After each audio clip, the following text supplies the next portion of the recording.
बताइएगा कि पीटीआई ने भी ऐलान किया था, पर पाकिस्तान मुस्लिम लीग नून और आपका ऐलान क्यों नहीं हो सकता? क्या वजह है कि एक भरपूर मुल्क में एक अपोजिशन हो? बिलाकर अब इनको तो अपोजिशन याद आ गई है पीएमएलएन को। बुखैरी साहब, बड़ी मेहरबानी, आपने ये सवाल किया मुझसे।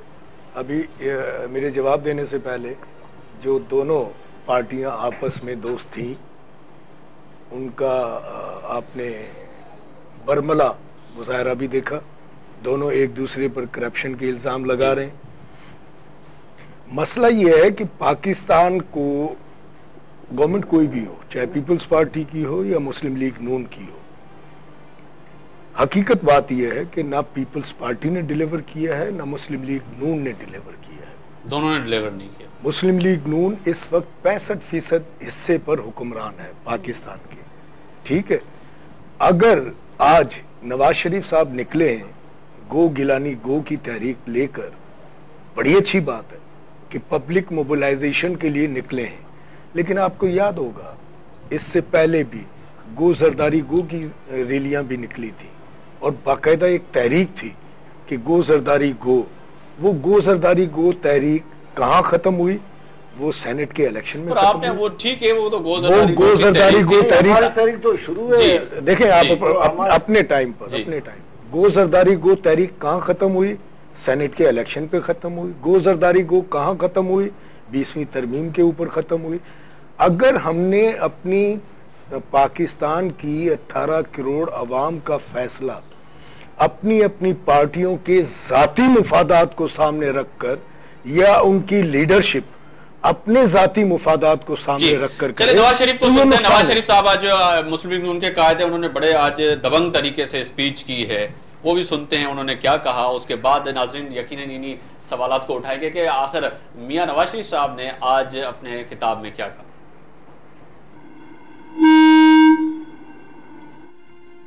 कोई है इस हुकूमत में जिसको बलूचिस्तान की, वहां के अवाम की और वहां के अमन की फिक्र हो? या कराची से लेके गिलगित बल्तिस्तान तक यहाँ बदमनी है। एक वो जमाना था नवाज शरीफ का, पीएमएलएन का जमाना था। कभी खुद कुछ धमाके सुने थे आपने मुल्क में? कभी दहशतगर्दी सुनी थी आपने? कभी बदमनी सुनी थी आपने? अमन था, सुकून था, तरक्की थी, खुशहाली थी। और आज ये सब कुछ क्या है? आप क्या इस सिचुएशन को, इस मंजर को, आप मंजरनामे को कबूल करने के लिए तैयार हैं? आप फिर आपको उठना होगा, आपको उठना होगा। ये आज फैसला करना होगा इस काम में, ये आज फैसला करना होगा। और ये फैसला कुल जंग होनी चाहिए।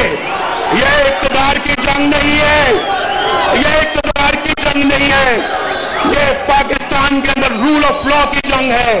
पाकिस्तान के अंदर जो है ये करप्शन को खत्म करने की जंग है। ये पाकिस्तान के इदारों को तहफ़्फ़ुज़ देने की जंग है। सुप्रीम कोर्ट को बचाने की जंग है। सुप्रीम कोर्ट के लॉन्ग मार्च के लिए कितने हैं आप लोग जो उठे थे उस जमाने में मेरे साथ? हाथ खड़ा करो।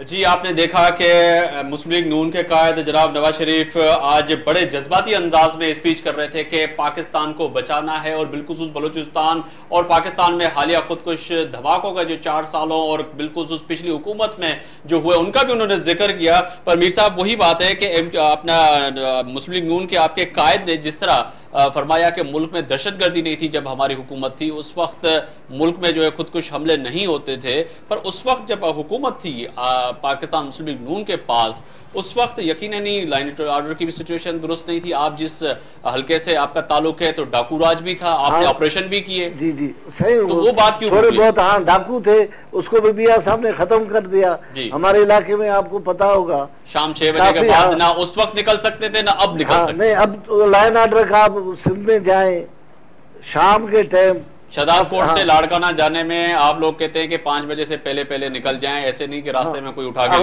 हो जाते हैं।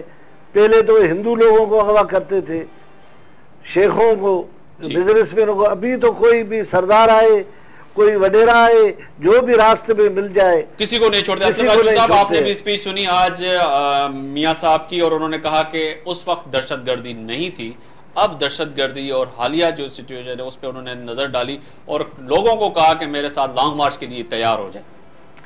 मुगैरी साहब, आपने गालिबन बल्कि यकीनन ये लाइव भी देखा होगा। मैंने ये पूरी स्पीच लाइव देखी है और मैंने चौधरी निसार की भी स्पीच पूरी लाइव देखी है। चौधरी निसार साहब ने वो कुछ कह दिया जो मुझे कहना चाहिए। उन्होंने पीटीआई का किरदार अदा किया उसने। जी, उन्होंने बता दिया कि ये लोग कौन है। ये जो लोग इज्तिमा में बैठे हुए हैं जी, ये वाह कैंट के मुलाजमीन थे, फैक्ट्री के, टूल फैक्ट्री के मुलाजिम। उन्होंने खुद कहा, मैंने नहीं कहा, मुगैरी साहब मैंने नहीं कहा, ये खुद चौधरी निसार ने कहा। और न सिर्फ ये कहा फैक्ट्री का मजदूर तो आ सकता है, बल्कि ये कहा आपके भी जलसे में आ जाए तो फिर। मेरी अर्ज सुने, आप आज जिस जलसे में जो आए हैं, आपने ये सबूत दे दिया कि आप मुहिब वतन हैं, आप मुजाहिद हैं, हम आपका बोनस डबल कर देंगे।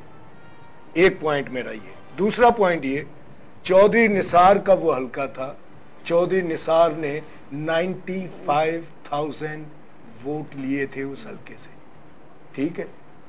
उसके हल्के से 15,000 आदमी, 15,000 का जल्द। यस, आपने देखा कि टीवी ने इंसाफ करे, एक सेकंड, तरीके इंसाफ करे, मेरी अर्ज सुन ले। 15,000 से तो मैं नहीं कह रहा, आप तो लाखों का दावा करते हैं, मैं नहीं कह रहा, ये आपके टीवी और आपका इलेक्ट्रॉनिक मीडिया कह रहा है 15,000 से ज्यादा।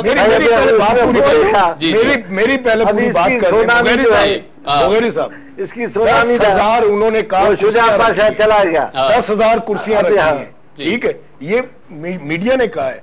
अच्छा, जहां तक ये जो सुनामी की मेरे भाई बात कर रहे हैं, देखिए हमारे पास इस वक्त कोई MNA MPA नहीं है जिसने 95,000 वोट लिए हों।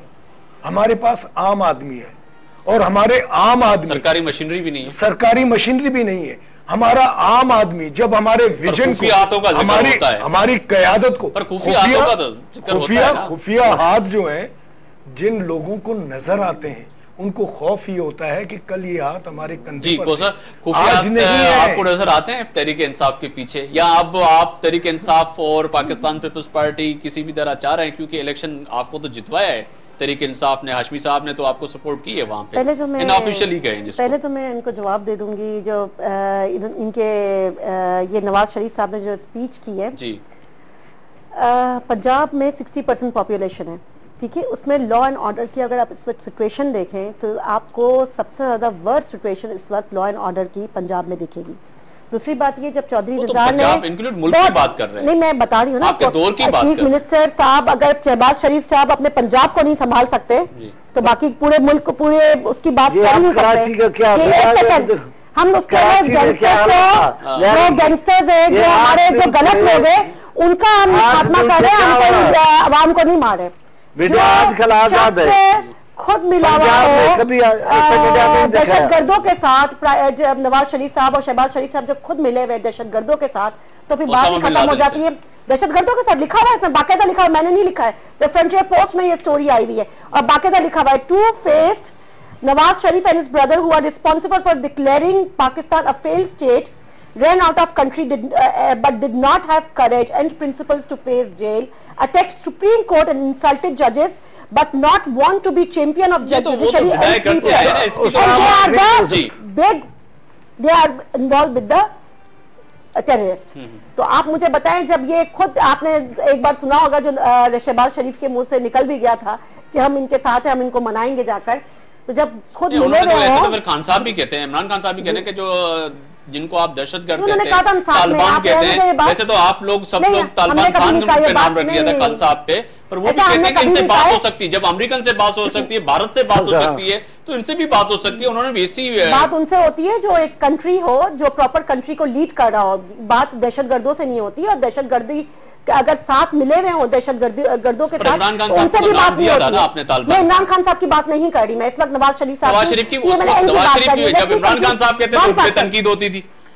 देखिए, मैंने अभी इमरान खान साहब की बात नहीं की, अब इमरान खान साहब के बारे में आप सवाल पूछे, मैं उनके बारे में भी आपको बता देती हूं। मैं वही कह रहा हूं कि उनपे भी यही तनकीद होती थी कि जी आप जो है तालिबान खान हैं, आप इमरान खान नहीं है। जब आप कहते हैं कि उन दहशतगर्दों से बात करें जो मुल्क में खुदकुश हमले कर रहे हैं, तो हमने आप इनसे पूछे ये दहशतगर्दों के साथ मिले हुए नहीं, मुझे दहशतगर्दों के साथ आप मिले हुए, इनका तो मुझे पता है, दहशतगर्दों के आप उनका जवाब दे देंगे।